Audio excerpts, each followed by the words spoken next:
15절에만 나오고 있으며 예루살렘의 일반적인 군중을 의미하는 것 같습니다. 그들은 예수님을 죽이려고 업무에 직접적으로 가담하지 않았지만 그 사실을 예루살렘의 순례자들, 즉 무리, 20절에 나오는 무리들보다는 더 잘 알고 있었을 것입니다. 26절에 보면 드러내놓고가 나옵니다. 유대인들의 협박에도 불구하고 예수님은 대단히 담대하게 가르치심을 계속하셨습니다. 유대교 관리들은 예수님을 죽이려고 생각했지만 예수님의 공적인 전도를 금지시키지는 않았습니다. 그것은 그들의 태도가 돌변하여 예수님이 그리스도인 것을 인정한 것이 아닌가 생각하게 되었지만, 물론 여기에는 관리들의 무책임한 행동에 대한 비난이 담겨져 있습니다. 27절입니다. 이 사람이 어디에서 왔는지를 알고 있습니다가 나오는데, 유대인들은 예수님께서 갈릴리 지방 나사렛 출신이라는 것과 그의 가족 관계까지도 잘 알고 있었습니다. 그러나 그가 하나님의 동생자로서의 세상을 구원하시기 위해 동정녀 마리아에게서 나신 메시아라는 것은 전혀 알지 못했습니다. 그들은 그리스도가 어디에서 오시는지를 아무도 알지 못한다고 말했습니다. 그것은 구약 성경에서 메시아는 하늘 구름을 타고 혼련이 임할 것이므로 어디에서 오는지 아무도 알지 못한다라고 생각했기 때문입니다. 그러나 메시아는 다윗의 후손으로 베들레헴에서 태어나신 것으로 되어 있습니다. 이사야 9장 6절 7절에도 나옵니다. 그런데 실제로 예수님이 베르살렘에서 태어났음에도 불구하고 가난한 목수 요셉과 마리아의 아들로 나사렛에서 평범하게 사신 예수님이 메시아라고 믿기에는 그들의 영적인 눈이 너무나도 어두워져 있었습니다.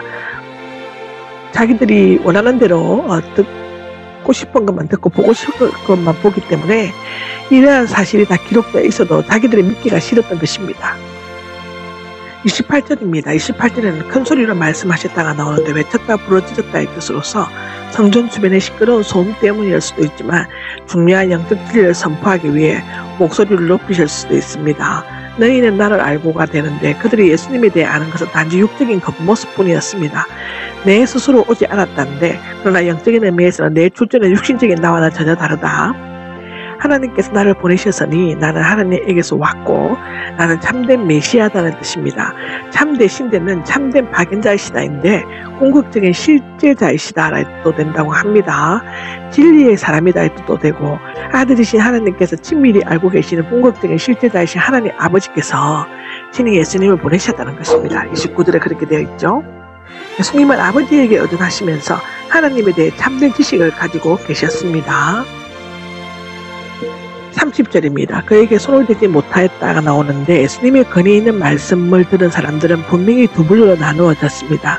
어떤 사람들, 아마도 예루살렘 사람들은 예수님을 붙들어 유대인 관리들에게 넘기려고 하였습니다.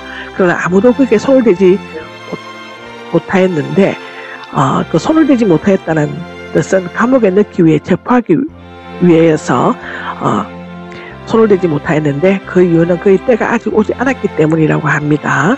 인간적인 음모가 아무리 치밀하게 짜여도 하나님의 경륜에서 벗어날 수 없습니다. 이것은 예수님의 생애에서 일어난 주요 사건들의 시간표가 이미 짜여 있음을 나타내어 보여주고 있습니다. 여러분들은 삶에서 그런 경험이 없습니까? 주위에 어떤 누가 나를 해하려 해도 결국에는 주님의 뜻으로 다 모든 것이 밝혀집니다. 31절입니다. 31절에는 예수님을 믿었다가 나오는데 무리들, 아마도 순례자들 중에 많은 사람들이 예수님을 믿었습니다. 그것은 그가 행하시는 표적을 보았기 때문이죠. 그러나 표적을 보고 믿는 것은 불완전한 믿음입니다. 참되고 복된 믿음은 보지 않고도 믿는 것입니다. 자, 우리들 믿는 사람들이죠. 우리는 하나님이 보이지 않아도 우리는 믿습니다. 그 믿음을 믿고 우리의 천국길을 우리는 알고 있습니다.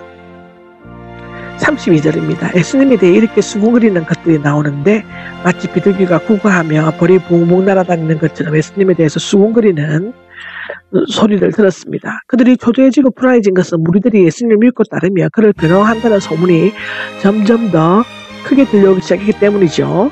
그들은 자신들이 가르침이 예수님에 의해 거짓되고 그릇된 것임이 밝혀지게 되는 것뿐만 아니라 무리들이 자신들에게서 떠나감으로써 각종 일꾼이 사라지게 될 것을 두려워하였습니다. 당시 유대의 최고 의결기관인 사내드린 공회에서 대제사장들과 장로들, 율법사들로 구성되어 있었는데 이에 바리새인들은 평소 사이가 나빴던 대제사장들, 원래는 한 사람이지만 이미 직무가 끝나도 대제사장으로 대우하였다고 합니다. 그러면 얼마나 많은 사람들이겠습니까?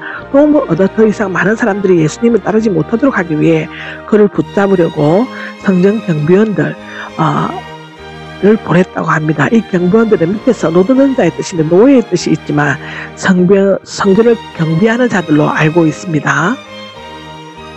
34절입니다.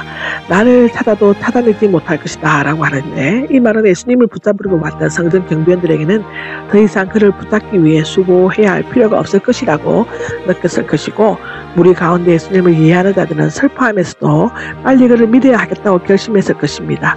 예수님께서는 찾으라 그러면 찾을 것이라고 마태복음 7장 7절에 나옵니다. 찾는 일이 너무 늦어지게 되면 쓸데없는 일이 됩니다. 예수님은 찾을만 할 때 서둘러 찾아야만 한다고 합니다. 내가 있는 곳, 나를 보내신 분이 계신 곳입니다. 이곳은 아버지 하나님과 온전히 그리고 영원히 교제하시는 예수님의 영원한 영적 본향입니다. 요한복음 1장 1절에서 3절을 보십시오. 그곳에서 그리스도에 대한 뜻기심을 가지고 그를 믿지 않는 자들이 있을 수 있는 처소가 마련되어 있지 않습니다. 결국 예수님을 죽이려고 하는 자들은 그들의 죄 가운데 죽을 것이며 예수님께서 가시는 하늘나라에 들어갈 수 없을 것입니다. 아멘.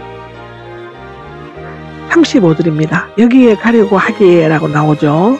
유대인들 즉 바리새인들이 보낸 성전 경비원들은 예수님께서 하신 말씀을 전혀 깨달을 수가 없었습니다. 그들은 서로 비웃듯이 말을 주고받다가 혹시 예수님이 유대를 떠나 헬라인들 사이에 흩어져 사는 사람들에게로 가서 헬라인들을 가르치겠다는 것이 아닌가 하고 반문하였습니다. 정말 어이가 없죠. 정말 황당합니다. 헬라인들 사이에 흩어져 사는 사람들에게서 가서 헬라인을 가르치겠다고 반문하는데 여기에서 흩어져 사는 사람들 즉 디아스포라인데 북이스라엘과 남유다 각각 아수라와 바벨론에 의해 멸망당한 후 유대인들은 아수라와 바벨론, 애굽, 소아시아 등으로 흩어졌으며 특히 로마에 의해 예루살렘이 함락되었을 때 AD 70년에 세계 각처로 흩어져 살게 되었습니다.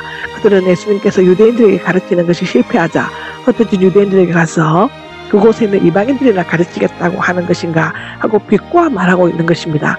그런데 이 말은 실제로 후에 이루어졌습니다. 예수님의 말씀은 제자들을 통해 먼저 디아스포라 유대인들과 이방인들에게 전파되었으며 이로써 세계 복음화의 기반을 이루게 되는 것입니다. 아이러니한 거죠. 아멘. 36절입니다. 도대체 무슨 뜻인가가 나옵니다. 예수님의 말씀은 성전 경비들에게는 마치 풀기 어려운 수수께끼와 같이 들렸을 것입니다. 베드로는 또 처음에는 예수님의 순환에 대해 예고하는 말씀의 뜻을 알아듣지 못했죠. 그런데 성전 경비병들은 예수님에게서 큰 감명을 받았던 것처럼 보여집니다.